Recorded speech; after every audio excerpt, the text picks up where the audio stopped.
Setting: January 21st, 1976. Two supersonic planes take off, one from London, the other from Paris.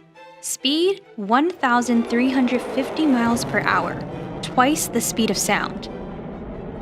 The Concorde was an incredible aircraft, super gorgeous, well ahead of its time. It took more than 30 years to develop, led by aeronautical engineer Sir James Hamilton, who famously designed the Concorde's delta wings, adding to the overall distinctive appearance of its tilted nose and long ultra-thin body. But initial public awe quickly dissolved.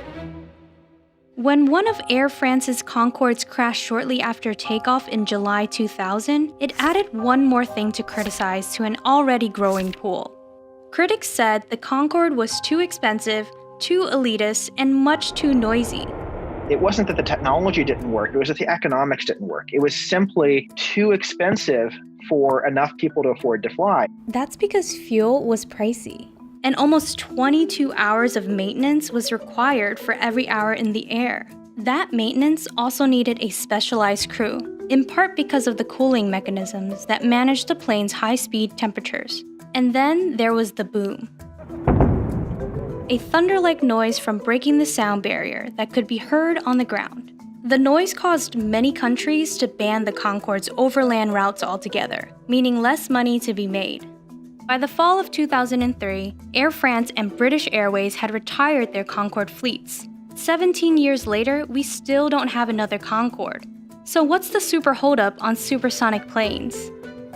Well, companies are still solving the challenges the Concorde faced: speed, fuel efficiency, and noise from the sonic boom.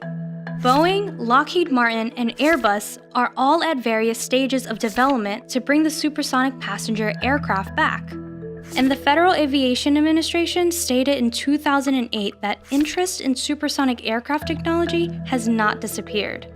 Today, companies are choosing one of two paths to go beyond the speed of sound: private planes or commercial airliners. Spike Aerospace is on the first path: private supersonic jets.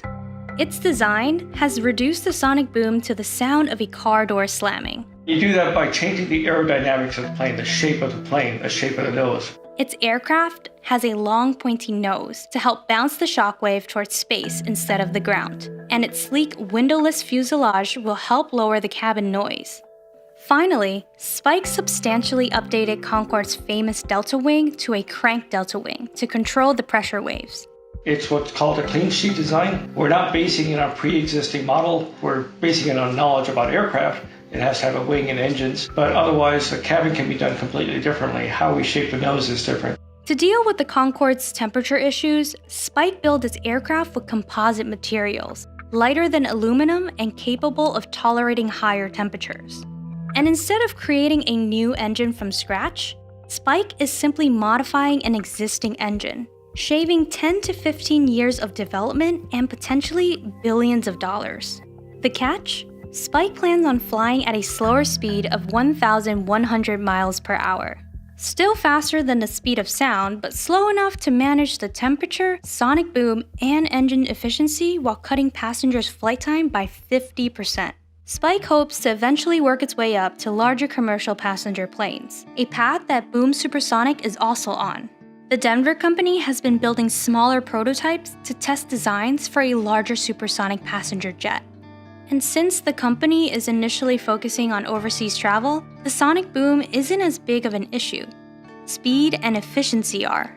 We've started from that same basic delta wing approach that Concorde had, and we've applied a lot of innovations. Through a combination of shaping the wing and optimizing the propulsion, we have a design for Overture that will be no louder than aircraft flying today. The seamless angleless design is key.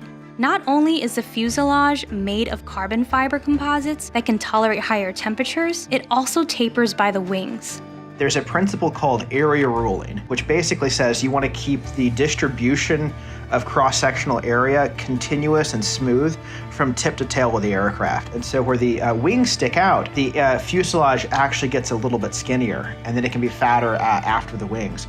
And so it's hard to find a straight line anywhere on the aircraft. It's like a smooth, flowing, continuous shape. An updated engine is also in the works in order to improve propulsion and make the aircraft more fuel efficient. And Boom is aiming to make history next year by test flying its supersonic jet XB-1, hopefully paving the way for overseas flights before tackling routes over land. But as of right now, no company working on supersonic aircrafts has conducted a test flight.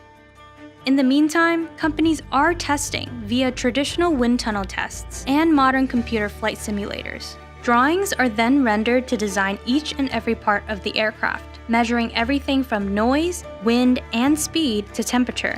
And then companies can make adjustments for future tests. Supersonic jets will be here by the mid-2020s. I expect that the general public will be able to fly in a supersonic jet by the mid-2030s. This is really going to grow dramatically, and it's just the beginning of supersonic flight. Only time will tell what our future of flight will look like, and how fast we'll